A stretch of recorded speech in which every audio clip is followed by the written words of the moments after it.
Welcome to We Chat Divorce, hosted by Karen Chellew, Legal Liaison, and Catherine Shanahan, CDFA. Each episode, we sit down with divorce professionals and industry experts to provide insights and frank discussions about real people, real situations, and real divorce to help you achieve your best life post-divorce. This episode of We Chat Divorce is brought to you by My Divorce Solution, offering divorce financial planning so clients can secure the divorce settlement they deserve. Visit mydivorcesolution.com to request access. If you ever asked yourself, why do I feel so stuck? Even when you know divorce is the right decision, this episode is for you. Because the truth is, your brain isn't wired to make you happy. It's wired to make you safe. And sometimes that safety looks like fear, guilt, or staying small. Today, we're uncovering how fear shows up in divorce, especially when it comes to money, and how understanding your brain can help you move from survival to self-trust. Welcome back to We Chat Divorce, brought to you by My Divorce Solution. I'm Karen Chellew, Legal Liaison, here to help you navigate the legal complexities of divorce with clarity and confidence. And I'm Catherine Shanahan, Certified Divorce Financial Analyst, and your partner in creating long-term financial security. At MDS, we believe clarity isn't just about numbers, it's about peace of mind. Our guest today brings an entirely new perspective on divorce, one that doesn't start in the courtroom or your checkbook, but in your brain.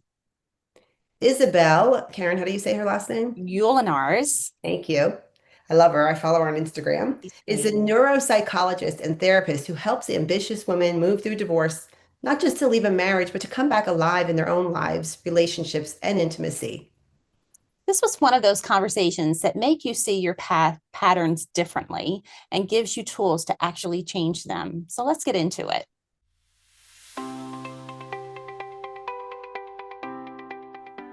Isabelle, welcome to We Chat Divorce. Thank you so much. Really excited. We're excited too. We're always excited to talk to new people about new ideas and concepts that we can offer to our audience. And before we dive in today, though, let me introduce you to our listeners. Isabelle Ulenaers. Yes. So hopefully I did justice by that. Yes. Is a neuropsychologist, a therapist, and the creator of the UNTAMED Framework. She works with ambitious women navigating divorce and major life transitions, not just to cope, but to experience real rebirth. Her work centers around this powerful truth. Your brain is not designed to make you happy. It's designed to keep you safe. And often that wiring keeps us stuck in fear, especially when it comes to things like money, love, and self-worth. So Isabelle, let's just start there and talk about when you say the brain isn't built for happiness, but for safety. Well, often we don't realize that our brain goes it's developed way back in the time that we still lived in caves, and where it was really important that we would be safe, because safe means really survival, like life and death. And in that time, safety was belonging to a group, for example. So our brain will always make sure that we are safe. Safe means belonging with each other, feeling loved, because if you're loved, you will belong, people will take care of you, all those core deep things. But here is also where the core wounds exist.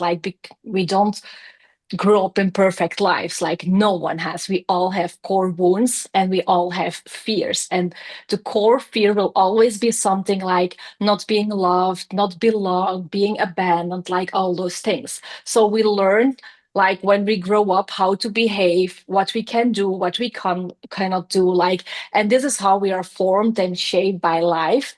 And our brain knows exactly what are the rules, so we are safe, which means belonging and being loved. But it doesn't care about being happy, because happiness is not the same as being safe. It can be that you're perfectly happy doing crazy stuff, so it's not safe. And it's good that the brain looks out for us, that we are not doing all those jumping out a plane without a parachute, it has to keep us safe, but it doesn't really think about our happiness. So that's why when we are in this major life-changing decision, stepping out of a marriage, and especially for women, and then on top of it, when he's the good guy, then it feels so hard because our brain thinks like, this is something unfamiliar, like everything is okay. We know this, we know the rules to play by. We have to stay here. Even if like the familiar would be like hell on earth, like the worst thing ever, the brain still wants you to stay in this situation. And I often tell like it's the same like if you would be in front of a real lion, like the real African lion, the brain thinks the divorce situation is exactly the same as the lion who is in front of you wanting to eat you. So that's why the brain will try to do everything to keep you in there. And then we come through those three things the brain does. It's like fear, the fear like, what if I'm lonely? Or like, is this the best decision? Maybe people will judge me. Then we have the what ifs. What if I feel guilty? What if this is a mistake? What if I never find love again? And guilt. And those three are the main big things that the brain will use to keep you in the familiar. Is it also the same thought process for why, when we're going through with clients and we want them to have financial clarity and we want them to hang in there and make sure they're clear that before they make decisions, but they want out. They're like, I want to make a decision and get out of this. Is it because they're trying to protect themselves from either brain is telling them that they need to retreat or get out? You mean get out of the divorce, or like the being process, divorced, like or just finish the process? Because why is the brain telling them to just hurry up and get through it? Because there's like, you are then in the gray zone, like you don't know where you are in that moment. So you have a lot of stress. And because you're still in this loop and you're still trying to figure out, like, will it be this? Will I have my finances? Will he agree on this? Is it with the house? Like there's so much unknown.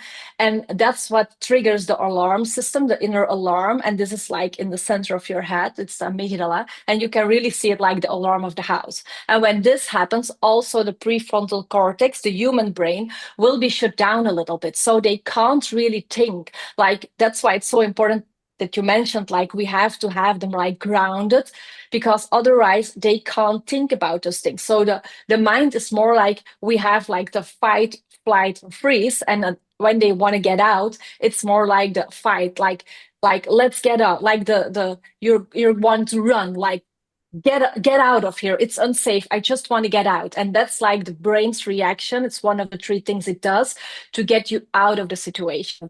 Often when they have like more clarity on what is the outcome, but often we don't have it. But if you would have more clarity on, this is the outcome, this is where I'm going to live, my finances will look like this will give like more safety to the brain, like, okay, there is a plan, we know something about it. And it's important. And like, with clients that they have, for example, like a lot of them are like, I'm going to divorce and I will not have the same finances again, and I can't do this, and I will have no house. And that you really say like, okay, but let's take a look at it, like really zoom in on this, like, how much are you earning? Is there alimony? Like, the house, will it be split? Will it be sold? So they have like actual numbers, because fear is not the truth. And that's something people are really need to be so aware of. Like, you can see fear is like a second you next to you, always speaking into your ear, but it's not the truth. It's like far away from truth. And when you zoom in those moments where they're like, I just want to get out, like, okay, it's the brain, we have to calm you down. And now we're going to see, like, take a look at the facts. Then the brain, will see like, okay, there is a kind of safety here. So I love that you say that, Isabelle, because we experience that, of course, in our work every day, all day, because our job is to help people get clear and prepared. And sometimes sometimes, most of the time, I would say, we feel the resistance. I don't even know if that's the correct word, of the clients, because they're so caught up in, oh no, I have this due, I Mhm. have that due. And they've turned over the decision making to maybe their attorney or their accountant or even their spouse. My spouse is mad, so I have to do something.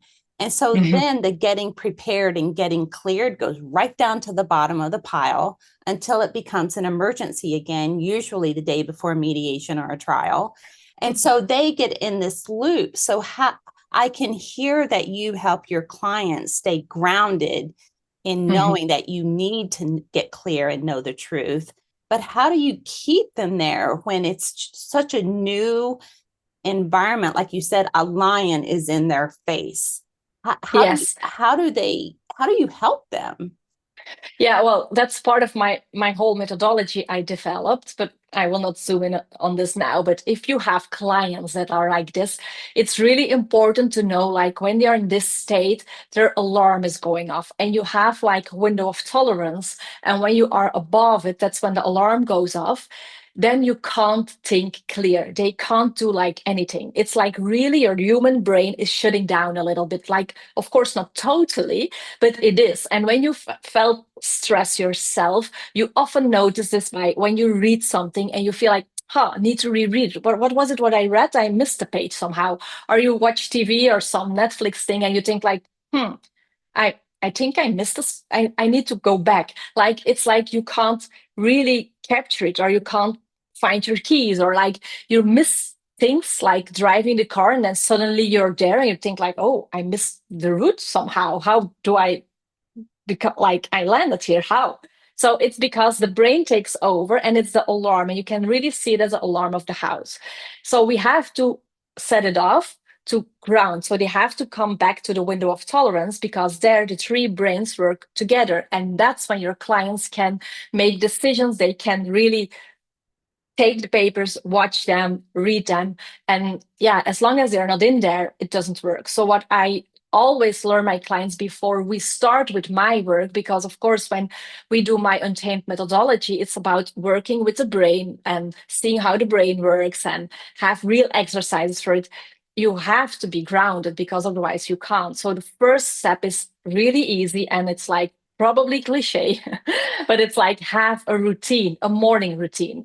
And this morning routine, it doesn't matter what it is. Like I have like 7 steps that I know that are like proven working very good. But it's like going out in the woods, have a short walk, sitting down, having like a short sort of meditation or an exercise. Or when you are like in this phase, maybe it's like going to the gym and have a great workout because you have all the adrenaline going through your body. So it has to get out. And then you will see that the body and the system, the nervous system will calm down. I also work with EFT and tappings to calm down the system. So they do this daily. And then when they have like the nervous system is calm, then they can talk and think again, because then this part really opens up again. But it's like you need to keep doing it because if something happens or they see a text or they have a call, then boom, they're just back into the alarm system. So it's really important to stay grounded and to take time for it. Wow. So I know she's so loyal to a morning routine with her meditation and everything that she does. And I'm always like, gosh, I wish my brain would tell me to do that because it's hard. How long does it take you to get into that routine and stay in that routine? Well, it's learning. It's also the rewiring of the brain. Like you need to learn a new habit. And when you are not doing this habit, like a new thing, it's like the body is addicted to what you're doing now. So if you never do this, and in the morning you will have like some chemicals going through your body, like whatever, and your body is addicted to it. So when you change this habit, you will have like new chemicals. Like for example, if you do the meditation and things, like you will become more relaxed and more at ease, and like your thoughts are not running. So this creates other chemicals for your body, but your body is addicted to the first one, the one that it knows. So that's why they always say like you have to do something for I don't know, like 30 days or something to shift, because you will have those new chemicals and your body has to attach to those. It's really like when you stop drinking or eating sugar, you have to keep doing it because you have this immersive crave. So when you feel like I want to start with this morning routine, I can do it once or maybe twice, and then I don't do it anymore. It's because your body is pulling you back to your old habits. So it's not just about your brain will tell you, it's you telling yourself, I will do this. And then it's also building like a trust system, because when you tell yourself, I will do this, but you don't do this, your whole system knows like, I can't count on you, like I can't trust you. And then we are in a different loop. So it's really about keeping the word to yourself, even if it's 5 minutes. It doesn't have to be like an hour or a half an hour, like just start where you can. And that's really good to train, like, yeah, that's the whole process of retraining your brain. Wow, I feel so bad for my brain. It's just about to get a rude awakening. You're putting it into such terms that make such sense to me. But how do you know when you're in that window of tolerance that you speak to, or when you're seeping out of it? Mhm. Well, so you have like two lines, and then you have like the curve in between. And in a normal situation, you can feel this, for example, when in the morning you wake up and you feel a little like, okay, need to wake up a little bit. Then you go to a meeting and you feel some adrenaline, or it's exciting, so you're a little bit more up. Then you have the lunch, you feel a little bit down. Like in the evening, it's like, okay, now I'm done for today. Like this is the normal evolution.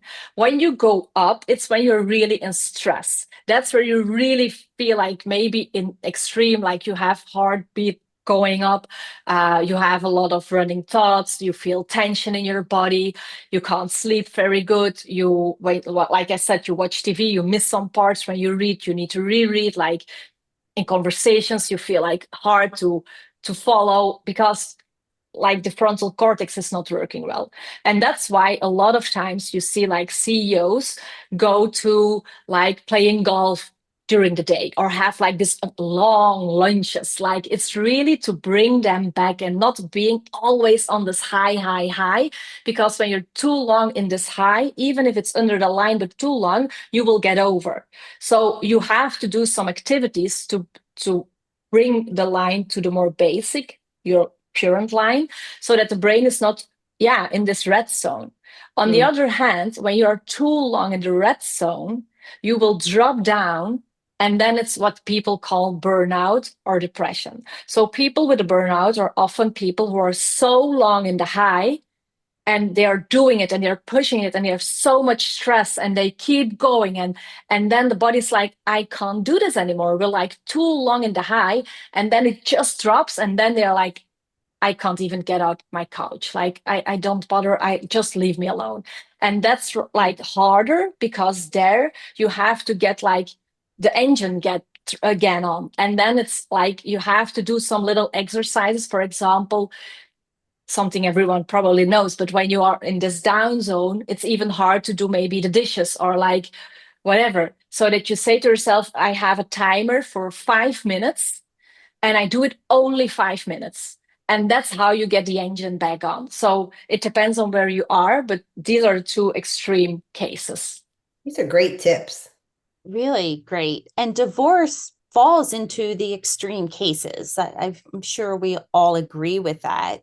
So yeah, sometimes it also can be that you're so long in a marriage that it's draining you, that people think they have a burnout, but often a burnout is also about like what's going on in your personal life, and that they feel like, I'm so drained, I'm a ghost of myself, I feel numb all the time, I don't feel joy, I don't feel happiness. So that's where the lowest. And then the highs, indeed, when you go through this major change, you're always on, you're like bracing yourself, you feel like worrying all the time, your thoughts don't stop running. Like that's then the high. Yes. You yeah. know, we talk a lot about the gray divorce and the silent divorce. And it seems like you're referencing some of this a little bit. As a matter of fact, a couple of people just mentioned it to me this week. In particular, one client I just spoke to today, you know, they were vacillating between a postnuptial agreement and a divorce, and it's going to be a divorce. And I asked her how she felt. And she said, you know, I listened to your podcast about the silent divorce, and I never heard that before. And I realized I'm already divorced. I've been living this life for so long. So I'm good. I'm Mm-hmm. ready. Mm-hmm. So Yeah.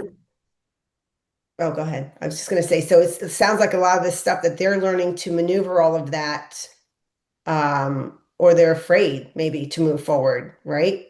Uh, Their Yeah. Yeah, brain is, often with like with a divorce, you already checked out long before. It's not an overnight decision. It's not like this week I think like, oh, this is not good, and tomorrow I'm divorced. Like often it's like something that's going on for so long because, or it's in an abusive situation and you know, like, I can't do this anymore. I work mainly with women who know like it's actually not bad. And actually, I think on paper I have everything, but I'm so not me. I'm so numb. I'm checked out long time ago. Like you don't sleep together, you have no intimacy together, like you're a great team, you work for the kids, like it's all okay, but you don't feel it anymore. And then it's really hard because we never learned that this quiet or silence divorce or quiet ending, that it's allowed. Like in society there is still this big thing around, yeah, you have to make it work and you have to put all the effort in it, and especially if you have a kind of a religion too. So, and then when he would beat you up every day, or like she, like whatever your partner is, like then it seems like now I have a reason, this is big enough. But like the silence divorce or the, oh, I already checked out, often we don't feel like it's reason enough because society tells us. And then we come to the part of guilt because we are women and we care. And then it feels even harder to leave because he's not so bad. mm, hmm I love that you say that, Isabelle. And I'm just thinking here as you're talking that if someone goes that long, and many people do, many of our clients do, go that long. And so by the time they make that decision to take a step, I'm not sure that they realize that they need to step into a process of Yeah. detangling, right? They want to go Mhm. hire the attorney and get divorced, and they think that's what Yes. it is. And they Mhm. don't realize that there is a process. You do need to get prepared. You do need to have Mhm. a daily routine that's very centric to the divorce process, which is called Mhm. getting prepared. And I think that step could be missed by 90% of people because they don't realize it. Yes, exactly. So for me, divorce is something, I see it more like a door. It's not the ending. So I think you need to, the moment that you think like, I want to divorce, it's really important that you prepare, like especially finances, because this is a lot of stress for women. And that you really know, like, it's not just like I have the talk, and often they will be pulled back in because then his brain starts to work and he will do everything to keep you there. So that you know, like, I have my team around me. And what I always say is like, I'm really a believer in clean divorce, like an amicable divorce. But it doesn't mean that you don't have to have the team, that you don't have to have the lawyer or the expert in finances or whatever, because it's because of them that you can have the clean divorce. Because if you stay in the process, it's so emotional. You are in this system together. That's the reason why you're getting divorced. So you can't untangle it. And in the moment that you untangle, you will face each other. Like in the beginning, like you're like this, then you get divorced, it's like this. You need to untangle, everyone is pulling. But then when you do it in a clean way, you can be next to each other again. You can have a good relationship, or like for the kids. And this is why I do my work, because I really believe like it's the door and it's a rebirth. It's the chance for you to say like, okay, I don't want to step in my old patterns again. I don't want to make the same mistakes. I don't want to end up in the same relationship doing the same. Like, I'm really going to work on myself and to find out like what was I doing? What do I learn from it? What do I want to take with me? But what is it something that I never want again? And often this is about really going deeper into yourself and finding like, who is the real woman? Like, who is she? Like, under all those layers of life and marriage and shape forming and whatever, who are you? And then and I can be her, like, I'm allowed to be her. And that's the work we need to do, because there's the fear coming up, and like, I'm not allowed. So I think it's like, for the practical side, with what you do, it's very important to have like your team and prepare everything so you feel safe, but it doesn't end there. Then the next part is like, okay, yeah, now you're divorced, but you don't want to feel sad after your divorce or with guilt or like, why did I do this? So start doing your own work too. Yeah. And the fact that you help people think about a daily process, and any really event in life, including divorce, is a process that just speaks to what you're saying. Then post-divorce is a process. And I just talked to a client this week where they want to get divorced. They don't want the attorneys. They want to mediate right away. But there's no process there. And as much as you want to help them understand, a 12-hour mediation is probably not going to be your answer. But they want to be divorced more than they want to know the answer in that moment. And so I really appreciate that you help people realize that everything is a process, beginning with your day-to-day routine, and then you can adapt that into essentially anything you do. Yes, because the work I do, this is now specific for divorce, but it's something that is, you use it for everything. It's like how to calm yourself down, how to have control over your emotions, how to deal with fear and blocks, and really feel confident in yourself and proud on the steps you take, but also in relationship to your ex or to your kids or whatever. Like, it's like a process. It's not just because you walk through the door that it's done. And often mediation, and especially when it's too fast, is not the best. And I know that a lot of people think like mediation is good because then it's amicable. But like, I have clients too, like for 6-7 hours in mediation, and it's like draining them. And then they are nowhere, and they don't have the team, they don't have the backup. So and then you're just kind of lost. It's like you're in a boat in open sea and you don't know where to go, and you just drift with the waves, and that's not the plan, because then you get exhausted like in your little boat. So where like, this is the boat, this is the way we go, and I have a captain and a team on my boat, but I will say the direction. Like, it's not about fighting, we don't have to fight. That's when you feel like, okay, now it's more smooth, and maybe the waves will hit me, but I have people in my boat who know what to do when the waves hit me. And then it's like a more balanced process. Boy, Isabelle, that's a great analogy. That is really fantastic. That's fantastic. I'm all about visualization, and I can see that. As a matter of fact, I feel like that sometimes with our clients, like we're all on this boat and we're just getting smacked with waves, and now we have to all stay calm, right? So Yes. yeah, it's really, as a matter of fact, it was kind of like that kind of a week. So as long as you don't drown, see, it's good.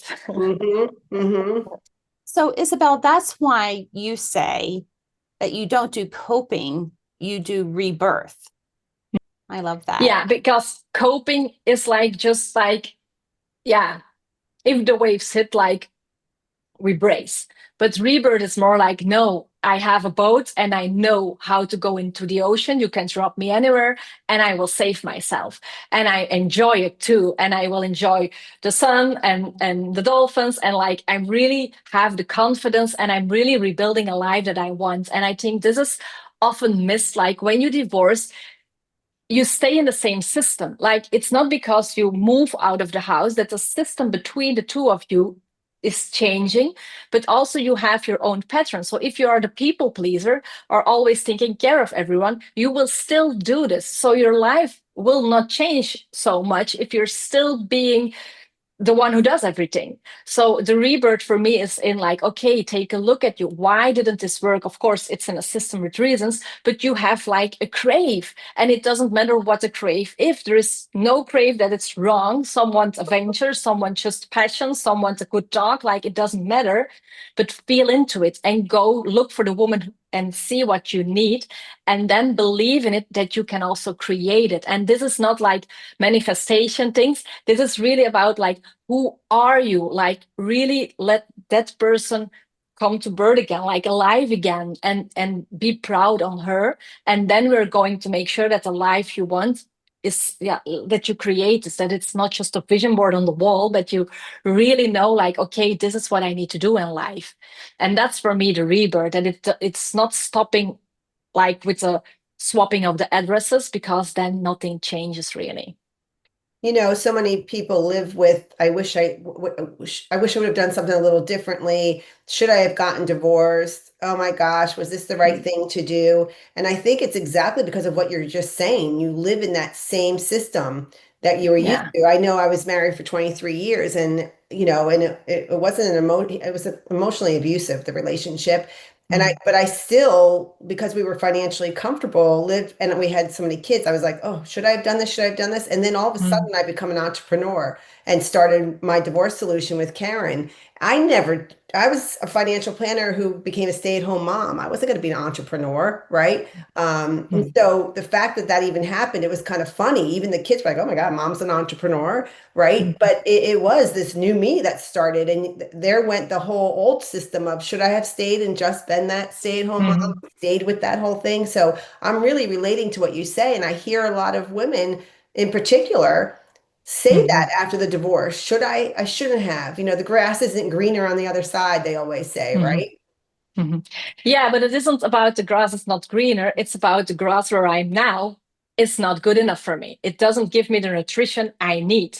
So I will go look for my grass. And maybe it's not grass. Maybe you need something else. It doesn't matter what it is, but just acknowledge for yourself and give yourself permission to say, like, this place is not my happy place. It doesn't give me what I need, and to just discover. And it's not like it's totally new. I think this entrepreneur in you, she was always be in there, but due to life and how people treated you maybe, or how the marriage was, you never fully let her develop or come out. And the moment that you just feel like, okay, I'm going to give myself what I need, that's when this, yeah, part of you finally feels like I can come out, I'm free. And that's the fun part.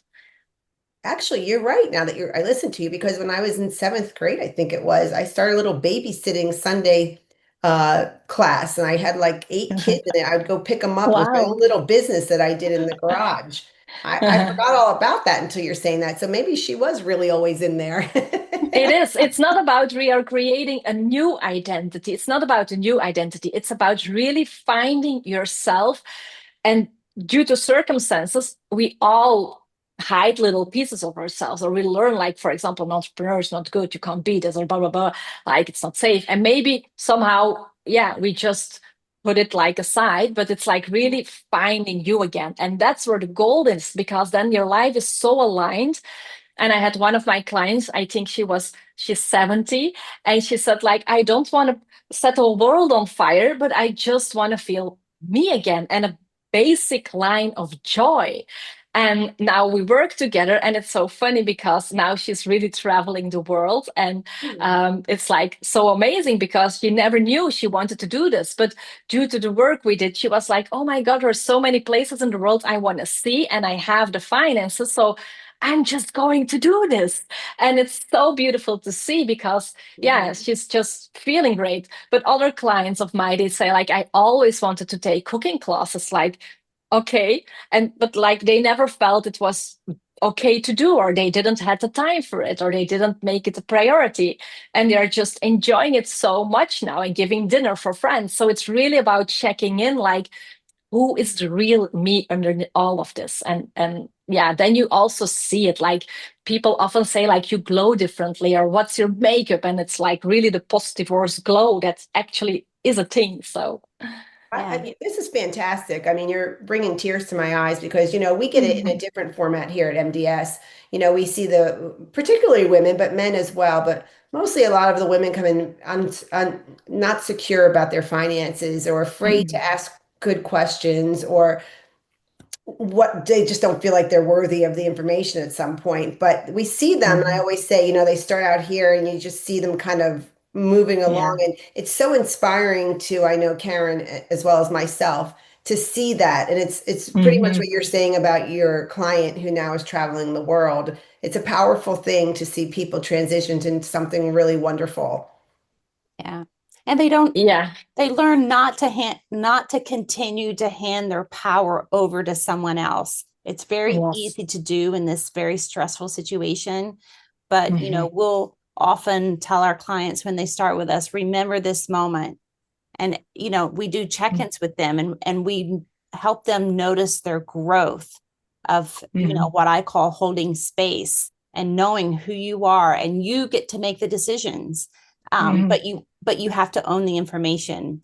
So Mhm. everything you're saying really relates to how we hope to help people navigate to that Mhm. financial clarity. That's Mhm. wonderful. It is. And we literally could talk to you forever, Isabelle. Your perspective is just really refreshing, exciting. Isabelle, I follow you on Instagram, and it was my first connection to you actually. And I just, love your messaging. I love and the fact that you do that all yourself. And I just love what you have to say. You hit so many good nerves that Mhm. it's a pleasure to have you on here. So I'd like to give a few takeaways if I can, and we're happy to have you back on. If you leave us comments and you want Isabelle to come back on, we would love it. And we'd love to join your community as well. But you said some things I Mhm. love. Fear is not the truth. And that Mhm. can't be more true even when you're getting your financial information so that you can make good decisions for yourself. And, don't let fear guide you through your life or Mhm. through the decisions through this difficult transition. And, you said divorce is just an open door. The door is opening. That doesn't mean it's over, right? No. That was really powerful. And building that system for yourself, that window of tolerance is probably something that you should always check in. And Mhm. I love how you related to even people not going through divorce. This is just a great life lesson to find Mhm. when you need that 5 minute step away, or you're too high for too long, and that's why you're going to Mhm. drop to so low. And there are these routines you can make for yourself, and find what the routine is that would work for you, especially through this divorce process. Start to. I know I'm going to do that. I'm always trying to improve myself in some way. So I'm going to have to try to stick to it for 30 days. I will keep you accountable for it. Okay. Uh-oh. I love it. I love it. I just think that this is all just so fantastic. So thank you for sharing that with us all today.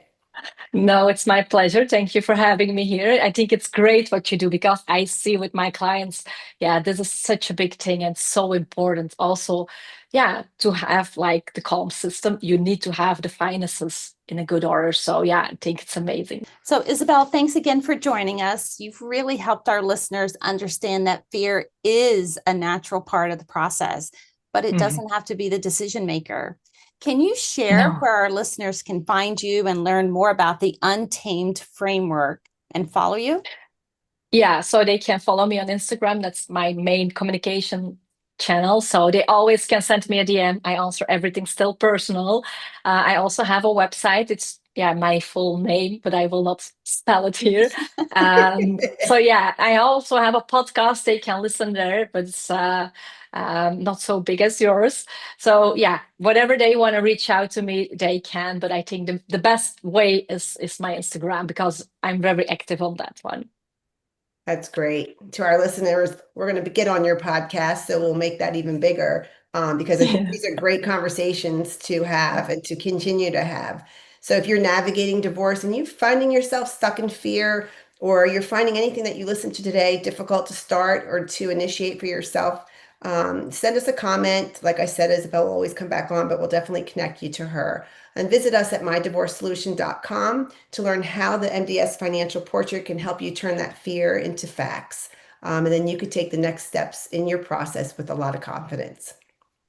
And don't forget to join the MDS community, a free supportive space with trusted resources, expert tools, and people who get it. We'll drop the link in the show notes. Like, follow, and share this episode. And until next time, take a breath, protect your peace, and let knowledge be your power. Thanks for joining us on another episode of We Chat Divorce. We hope this episode was informative and supportive on your divorce journey. If you're looking for more support for navigating divorce with confidence and clarity, head over to mydivorcesolution.com for more podcast episodes, divorce events, and resources for your divorce. We'll see you back here for our next episode.